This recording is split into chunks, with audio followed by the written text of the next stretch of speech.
Hello, everyone.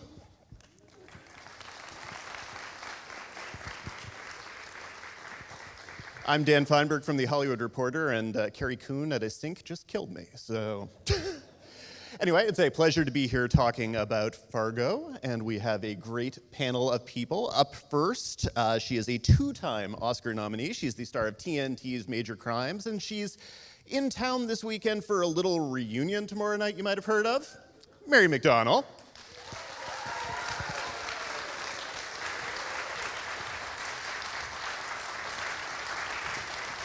He played Larry Gopnik in A Serious Man and Arnold Rothstein in Boardwalk Empire, and he's the king of mustaches. Cy Feltz, it's Michael Stuhlbarg.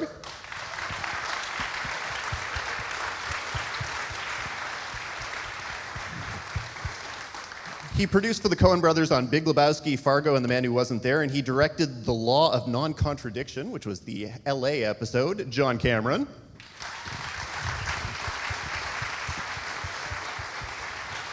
And he's the guy who had that crazy idea to turn a Coen Brothers movie into an ongoing anthology TV series. He also created Legion for FX, and you should read his novels. Creator of the show, Noah Hawley.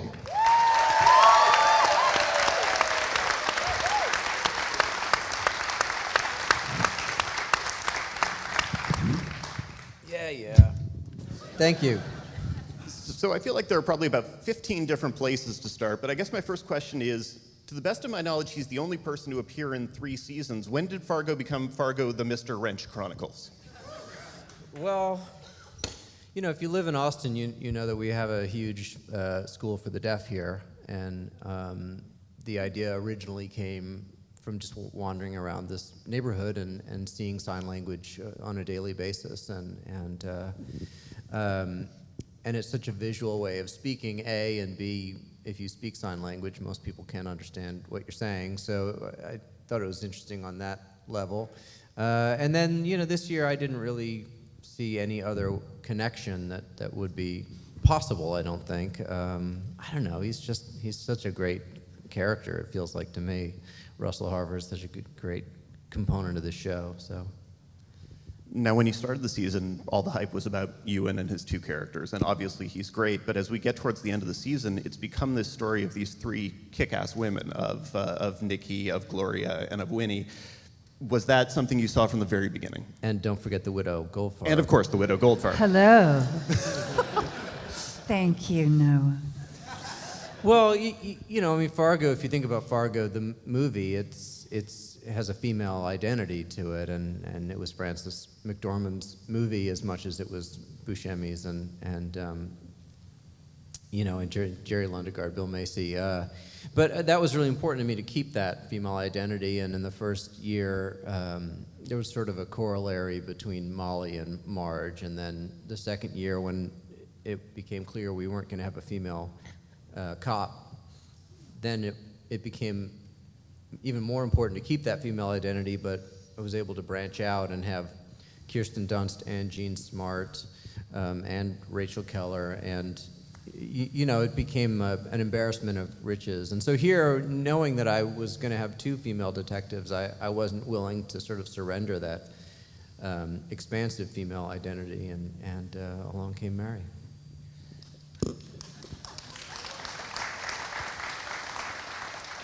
Now, last season, you built the entire season around a massacre. And that meant that there was a very high body count and a lot of people shot with guns. And this season, you went a different way. When did you decide you needed to have more of a DIY killing style? Well, we finally shot a gun in this hour. I was trying to avoid firing one at all because of how many we fired the last time. You know, it's always important to me that the violence that we have to have, given the fact that it's a true crime show, I never want the violence to be entertainment. And so the key is to find ways around that. We started by having our first murder one where it happened off screen, you didn't see it, and yeah, it just requires you to be cleverer about it, but it's not hard. You know, you want it to be as meaningful or impactful, certainly Ray's passing was random on some level, and yeah, I don't know. I sort of wish we didn't have to kill anybody, but I don't think anyone would watch 10 hours of Minnesota Nice without the opposite. When did you decide that you needed to kill off 50% of your leading men that soon, and how did Ewan and Ewan react to that? I hated to do it. I had to do it, and I knew I had to do it early on in breaking the story, and it's part of, I think, what makes the ensemble exciting is that, you never really know who's going to be the last man standing or the important characters to really follow, and some of the ones that you don't expect to, like, I don't know that you would have thought that Mary's character would be this at this moment. But I had a hard time writing that script where Ray died, and I had a hard time with the two scripts after as well. That his absence was really felt, and it took a lot of the fun out of the show for me because he was such a swell guy, and fun. He and Mary, they hated having to say goodbye to that relationship because it was so fun. But Ewan also had this other relationship with Michael's character as Emmett. It was nice that both of these men had a partner on some level that I think Michael and Ewan had just that great rapport and was always really fun to watch. Now, Mary, you have a starring job on a television show, which is a big job. Why did you feel like you sort of wanted to, do this as a fun side gig? The writing. I mean, it was exciting. The writing was just deeply exciting, and it was very, very different from what I have been doing for many years. And I also loved the idea of having the opportunity to enter this world with these actors. And I'd been in Calgary before, so I knew it was fun. Do you know what I mean? But really and truly, it was when I read it, it just popped right off the page, and the delight of this amazing combination of practical and mysterious. It was just hard to put my finger on why I had to do it, but that's how I felt. Well, apparently your character has a first name, and apparently it's Ruby, but in my notes I only refer to her as the Widow Goldberg. Is that what she is in your mind as well? Well, I think that, I remember Ruby, but I felt like the widow. I'm playing her. The widow, it just sticks, the widow, It was such an old-fashioned way of referring to a woman who is her own person as the widow Goldfarb. But you can't. Once it's the widow Goldfarb, what else could it be? Yeah. And should we draw any conclusions from the fact that both she and Varga drop a little elementary French in this episode? Should we? Well, I wouldn't suggest you draw any conclusions. No. Plus, French is a great language, so. A lot of people speak it. Now, David Thewlis is so very disgusting in this role. And I mean that as the highest praise possible. How much of that is something that is on the page when he comes in, and how much does Varga become more disgusting as you see what David is enjoying doing? Well, it's all scripted. I was working on that fourth script, the Peter and the Wolf one, and Varga is introduced in he's in a diner and they're bringing him all this food. I don't know why they were bringing him all that food, but he was going to eat all that food, and then it occurred to me that he was going to throw up all that food, and I thought that was really interesting. I emailed him and asked him if he was interested in that idea, the sort of bulimic. I mean, it's such a control issue, right? It's this guy who feels like he's, as she says, the master pulling the strings, and yet, when he's feeling out of control, I think he binges, but then he regains control by purging. So, and it's a very visceral and animal quality as well, which is sort of at odds with how rational he is otherwise. But David did thank me for writing a scene in which he ate ice cream on a toilet. It was one of his favorite things he's ever done. Well, Michael, you got to be up close and personal with a lot of the more disgusting things that Varga did this season. When you're sort of in the middle of that, what is your combination of it's easy to be afraid, but also I kind of want to laugh nervously because, he's putting his junk in a mug? Thanks, Noah. No, it's a fine line that you walk. It's what I was asked to do, and there's a lot going on, and I do what I'm told. But he's right up in your face in some of those scenes. You never broke a scene by, I guess, laughing at him a little. Laughter is always just underneath my skin. It seems to be, whether it's a blessing or a curse, I don't know, but it's a part of who I am. And the process of what I do is always feeling this sort of tremulousness. And under the circumstances, these circumstances, it came in handy. And there was laughter. There was a lot of laughter. You don't get to see the laughter because they don't put that part in. But at the same time, when you come in for a scene like that one, you got to try a lot of things, and you kind of find it all together, So that's what we ended up with. And John, you've been a producer on Fargo from the beginning, but your first episode as a director was the least Fargo episode to some degree that Fargo has ever done, intentionally. What was sort of the process in your mind of making it both Fargo and not Fargo, that Los Angeles episode? Well, what intrigued me about it when Noah offered the episode is that it wasn't Fargo and how to find our way to a different reality and yet remain in our universe. So the process was to take Gloria out of that geography and that culture and that environment that we've always lived in for 3 seasons and the film, and take that person from that world and put her into a completely different and alien place. So that was the challenge and the great fun of it. And did it feel like something that you, having done it once, would want to do again for either of you guys? The getting out of Calgary, the getting out of that part of the country? Well, I mean, if there were a reason, I guess, I'd love to make Fargo Tuscany, but I don't think they'll let me do that.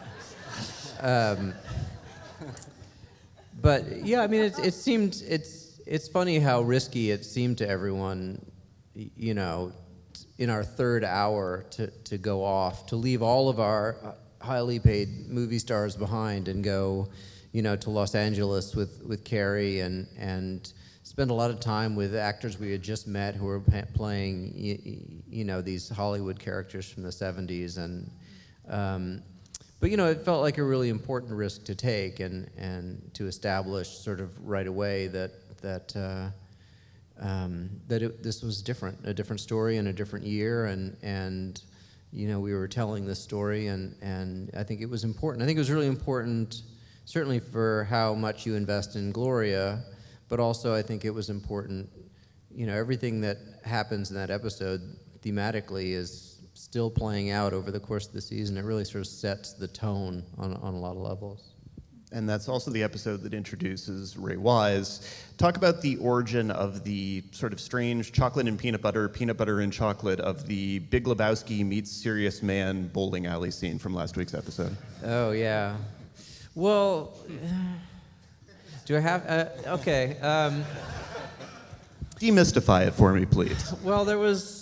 I always, when I'm thinking at the beginning of the year about the story, it's a question of what are the influences, I guess, the flavors that are coming out. And there was a certain amount of Lebowski just because it's like the bridge, the bridge and bowling have a lot in common in terms of their kind of outdatedness and representation of a kind of part of America on on a certain level. And then we had Scoot's character, who was kind of just like a really homicidal version of the dude, you know, where it's like, I knew that it would feel familiar to people on some level, and yet I also knew that he was going to kill somebody, and that, you know, so it's the dude, and then it's really not the dude, and so I don't know, you know, we got to that part of the story where we flipped a bus, and they were running through the woods, and you know, I mean, there's no logic or math to it, except to say that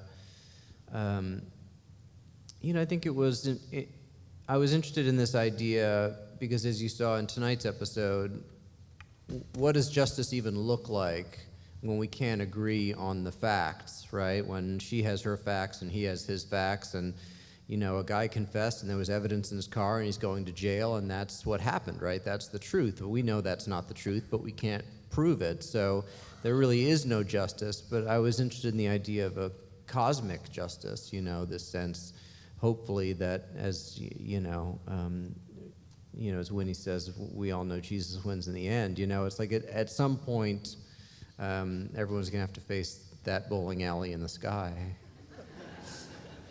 Well, you have that, and you have the wandering Jew delivering lines in Hebrew.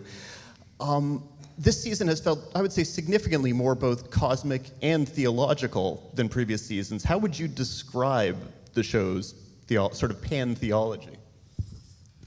You know, I mean, I think it's important to understand that, you know, we live on a religious planet, and that most people believe in God of one kind or another, and that level of faith and spiritualism is important. You know, it's part of real life. It's part of everyday life, and to not include it in a story is sort of like not telling the whole story.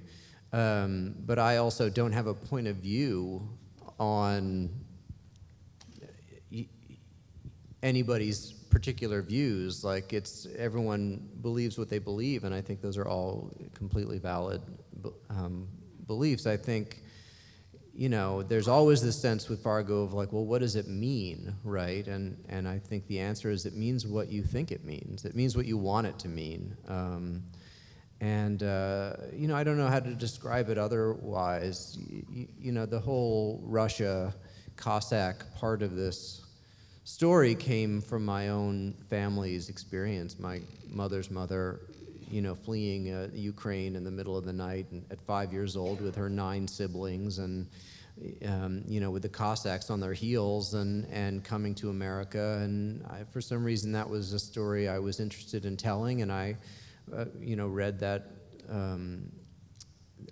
about the Rabbi Nachman and the massacre, and it was such a sort of beautiful idea of him wanting to be buried with those lost souls to kind of bind them together, and you know, and then it all kind of came full circle of well, they drive away, and Yuri walks in, and you know, has to face the past, basically. How aware are you of kind of second screen experiences and the number of times that you send people to Google in any given episode to look up Rabbi Nachman of Breslov or something to that effect?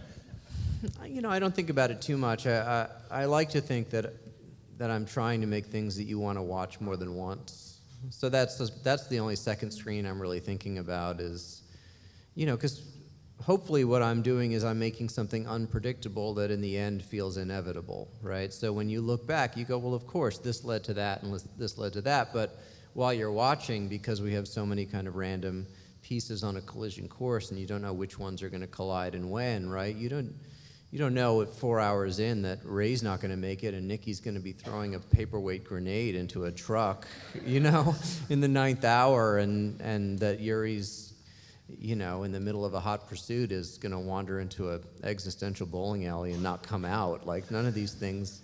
But when you look back now, once you've seen the 10th hour, you know, now you sort of see that first scene in the Stasi interrogation room, and everything kind of tracks the way that the first scene in the,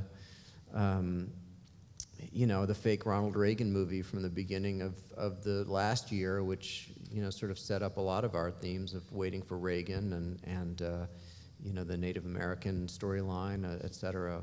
So, yeah. Mary, what are the pleasures of being one of those pieces on a collision course rather than having to be, the front and centerpiece of a series? Oh, it's really delightful. Well, primarily because you get to observe the story that's being told and then try to find the most economical way to contribute. Whereas when you're in the center of it, you are just trying to get it done and welcoming so many new people and being so excited that they're coming in to enliven things.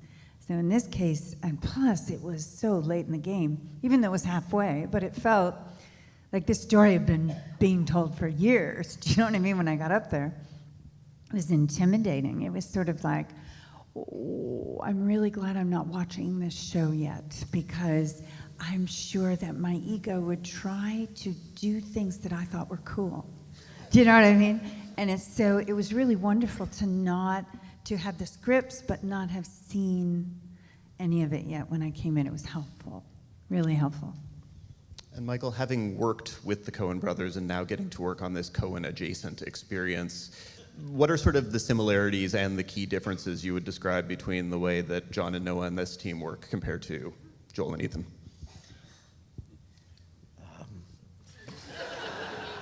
We're taller. Well, one of us is taller.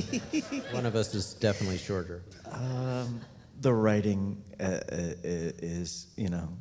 the writing on both accounts is exquisite. And that's the spine of anything that you set out to do. And, it provides everything for you as well. I mean, one similarity is that both Joel and Ethan, when I got that script for A Serious Man, there were no more rewrites. It was the same when I read it the first time as it was when we shot it. And the same is the case with this experience. There were no rewrites. I could not, personally improve upon anything I was given and loved what I was given, which doesn't happen, really, So that's a similarity. With a difference would be that it was Joel and Ethan directing my entire arc in A Serious Man, whereas in this experience, there were 5 different directors, each of whom directed, I think, mostly 2 episodes. So it was a new energy, a new collaborator. I had information in participating in my trajectory within the story, and they had a grander view of what the arc of this episode was going to be like. So that kept me on my toes, and that was always kind of wonderful to have a new voice, a new set of eyes, providing new perspective on what something could be. I would come with a perspective, and they would have their own perspectives. And that was delightful. Now, Noah, you did 2 seasons where you didn't have to answer questions each week about the politics of the show. And this season has been either significantly more political or else the world has dovetailed into it. And I'm curious, as I've been watching, do you think it's more likely that VM Varga would employ Donald Trump or that Donald Trump would employ VM Varga? No, I think those forces cancel each other out at the end. There can be only one. Well, it was interesting because it's not my goal to make something political. As I said, the Russia part of it came out of a personal interest of mine. And then the other thing that that I was working on before the election really became what it was trying to, we've been saying, we've said 20 times that this is a true story, and it's not. And what does that even mean, a true story? I mean, the word true and the word story are, and so I really wanted to deconstruct that this year, and so we started down that road, and then obviously we ended up in a world of alternative facts and et cetera. But I didn't steer into it at all. It just was sort of happened to be there as I was writing to it. But it is Cy has this experience in the 7th hour where he goes home and starts to cry, and his wife asks him what's wrong, and he says, the world is wrong. It looks like my world, but everything is different. And I think that experience is what we're really exploring this year. You saw it in this hour with Gloria of like, she has this case solved, he confessed, she has the proof, and yet he's walking out of there. Someone else is going to jail, and the evidence is there. Like, there's violence to that, and there's, the mental violence of it. Irony without humor is violence, right? I mean, you think about the guy in the Stasi interrogation room. He's brought in, he's told that he's a 20-year-old Ukrainian man. He's clearly a mid-40s German man. It would be funny if it wasn't so horrible, So I think that definitely became a guiding principle for the year. I don't know what we have by way of a mechanism for questions, but I want to make sure we get a few questions. So let's start with those two people there and just yell your questions. Well, I want to thank Noah and Tom for the LA episode. I can't stop thinking about it. And that switch where it comes out. Tell me everything about it. I can't stop thinking. Oh, he's asking about the useless box, which is literally what it's called. It was invented in Bell Labs, I think, in the 40s or 50s. It's a literal thing, and I saw it, and I thought no device has ever been more Cohen than that box that exists purely to turn itself off when you turn it on. You can buy it on the web. Yeah. Available. Yes. No, they're all over. No. They're all over. But that whole hour, which was the other reason that I think everyone was nervous about it, is it's an hour that's basically an exercise in futility, right? This woman goes to LA to solve a crime she cannot in any way solve by going to LA, and we're going to watch her do that for 50 minutes.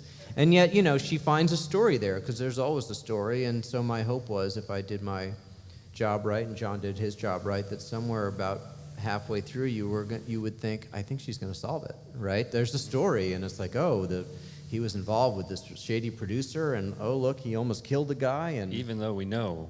right, we know it was completely random. So, buy a useless box. Kids love them. You turn it on, it turns itself off. It makes no sense.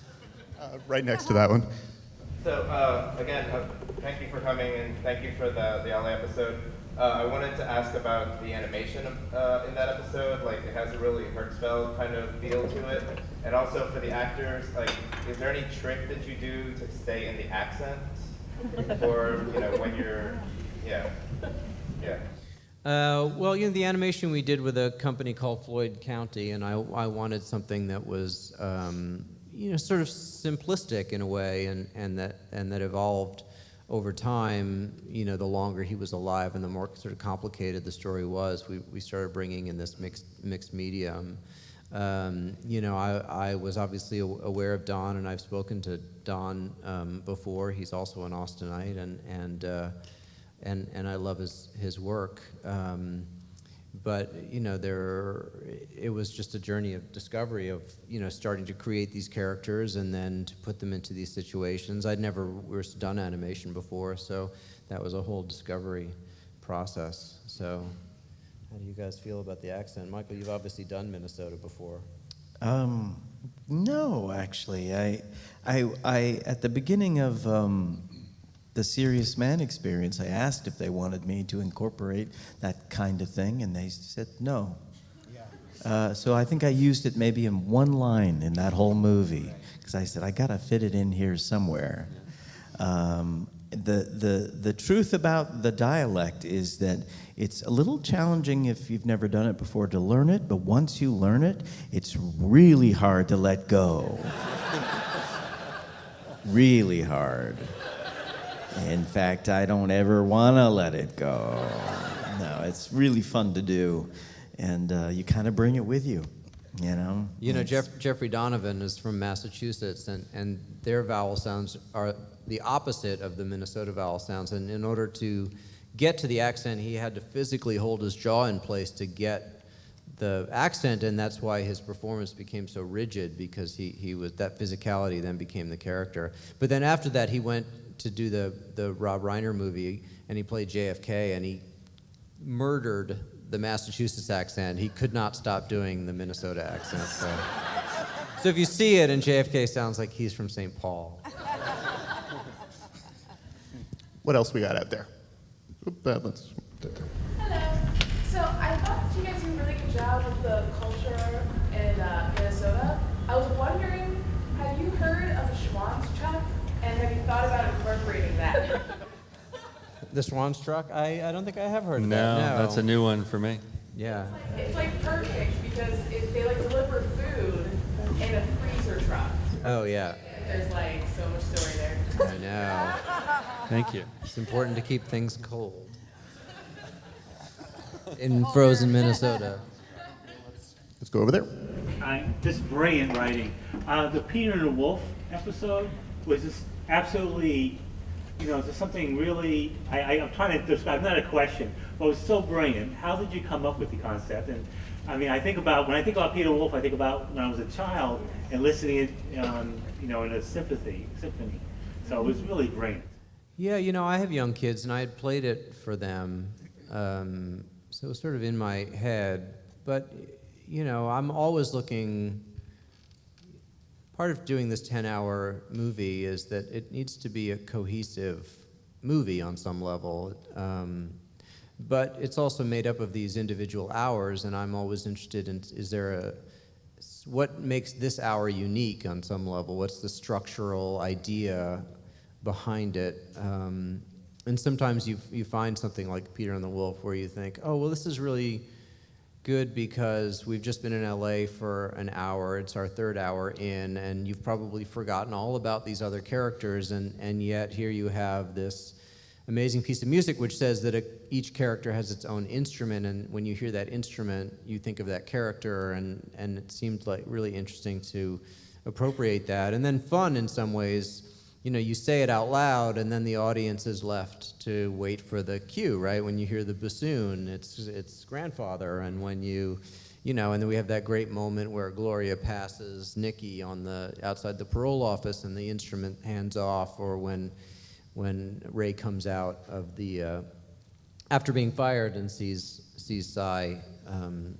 with the Hummer.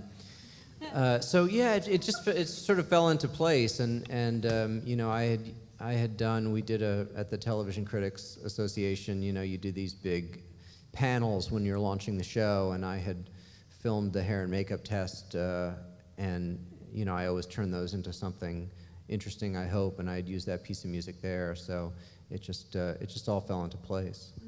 Now, music is always such an important part of the show, and this season in particular, I've been curious about the use of all of the brass band cues. What was the inspiration for that? For me, that's a Nikki cue. There's in the best sense, there's a kind of joyful, chaotic energy to them. You know what I mean? And that there's something they're really fun, and they immediately give you a sort of uplifting feeling, and I don't know, it just felt like when things are really starting to happen and she's behind it, on some level, that we ended the 8th hour with that cue. She had clearly swapped the cars and put the stamps up and put a mustache on him and driven him to confess and everything. But I don't know, I mean, it's I thought about using that kind of stuff in previous seasons. It didn't really fit there. I'm always a big fan of percussion as a score, and the wrench and numbers. Drums come back this year, and I don't know, it just felt right. More questions from the audience? The green Volkswagen, the irony, is it just that it was purely a deus ex machina? Oh no, the Volkswagen Bug was Hitler's car, right? He designed that car. So the irony of her driving away from this Hebraic experience in a Volkswagen Bug was, anyway, look on the internet, it's all there. Directly behind that question. When Fargo first started, it sounded like there must have been enormous pressure. And I wondered, as you go on and you've made this huge successful first season, is there less pressure or is there more pressure now that you've got to live up to your own success? Wait, there's pressure? The question coming in, is there pressure to live up to the performances? Yeah, is there? I mean, it is what it is, right? Yeah. But it's its own thing at the same time. It doesn't feel like anything that's conscious. I don't sense it. I've never felt it. Don't see it in him. So.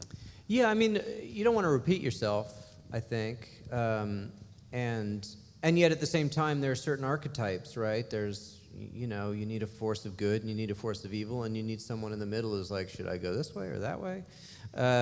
So to some degree, and there always has to be a crime in it. So there's some repetition that's built into it, and the key is to explore it in different ways. To say, all right, well, we had, you had Jerry Lundegaard, and now you've got Martin Freeman's character, who's a kind of surrogate for that. But then going into the second one, you don't want to repeat that, so you think, well, if it's a moral struggle, what if you turn it into a relationship, and now you have Peggy and Ed, and he's sort of the voice of, honey, we shouldn't do that, and she's the voice of, let's do it, and then this year, in the second season, it felt like we had a lot of antagonists, we had a lot of villains, and then this year, it feels to me like we have a lot of heroes, and even people like Cy, who might have felt early on like an antagonist, in that fifth hour, he really comes to the front as someone that you empathize with and you care for, and so, then there's really only one villain in this year, with a couple of henchmen, but it's not the big, circus of evil that we had last time. And the actors with the pressure? Did you guys feel any pressure sort of joining this world and this world of performances? Well, I certainly did, but I also feel that we thrive on pressure. I mean, this whole creative act is a certain kind of pressure cooker. Do you know what I mean? Like someone has a great idea, and somebody writes an outline, and then everyone starts becoming part of that idea, and there's a wonderful feeling of pressure, in my opinion, to find the most enticing response to it, because you really don't want to enter it without that adrenaline. So that's what I like about the pressure. I don't know, what about you? Each season is different, so it's in a new year, it's a new story, so in that sense, we're not trying to repeat ourselves. At least that's how I felt coming into it. I didn't feel necessarily that sense of, it's more like following in a tradition, as each season seems to do in its archetypes and in its storytelling and where it takes place geographically. So, no, you don't ever want to be the one to drop the ball. Yeah. But at the same time, yes, always, that pressure that one feels in just wanting to do well follows you with everything you do. Now, going back to the cosmic nature of the season, beyond Carrie's presence, of course, have the sort of thematic conversations with the last season, The Leftovers, have they been a pure pleasant coincidence, or is there something sort of in the intellectual waters? Well, I'm not caught up, so don't spoil it for me. Wait, there are echoes? No, I mean, it's a testament to Carrie's professionalism that I had no idea, going into this, that there was any sort of echo of her character on The Leftovers, interaction with automated things, etc. It must be something about Carrie, I guess. So I don't know, but we obviously address it here and kind of pay it off, and it adds up to something for us. So, I mean, I don't know. Does it on The Leftover? I certainly hope that it all makes sense in the end. When you get to the end, you'll discover that there are a lot of thematic overlaps, I would say. Okay. Well. Or echoes. Let's go with echoes. Overlaps maybe sounds like something else. But Yeah. Look, there's it's a happy accident, let's say. And Plus, so- it meant she didn't have to work as hard because she could say, "Oh, I'll just do what I did on The Leftovers." And sort of the tough last question is, a week or two ago in an interview, John Landgraf said that he was not sure if there was going to be a fourth season of Fargo. And I'm sort of curious, are you sure if there's going to be a fourth season of Fargo? Wait, he said what? Am I sure there's going to be a fourth season of the? Well, look, here's the thing: is that I wasn't sure there was going to be a second season, and I wasn't sure there was going to be a third season, and I wasn't sure until I had an idea that I really liked for it, and you know, I have a network that said to me at the end of season 1, you know, if you want to leave it there, it's been such a successful experiment that we would be okay with that. But then I had a story, and we made that, and 15 months later that aired, and then, you know, it took me a while to come up with the story for the third year, and I said, oh, here's what I want to do, and then 18 months later, you know, we've got a third year, and so I guess what I would say is, if an idea comes, and if there is one, we would do another. I'm certainly aware of the danger of overstaying your welcome and the danger of repeating yourself or getting into that thing where it's just, oh, it's Fargo, it's familiar, there's the accent again, and they do this thing, and halfway through they do that. You know, I mean, I don't want to, I feel like there's a zeitgeist for an idea, and I feel like there is a sense with shows that, you know, there's a certain amount of story that you want to tell or can tell in that vein. But I don't know. It's certainly unique in my experience as a storyteller of this world. The flexibility and the range in riffing around a crime story, how you can try to understand the meaning of the universe in a way that you know, a lot of other. I just haven't found my way to that and other things. So I love telling stories in this vein. I just don't have another one yet. So. I don't know, watch next week and the 10th hour. It might be the last, but it might not be. So there you go, satisfying. Well, thank you very much, Noah, John, Michael, and Mary, and thank you all for coming out.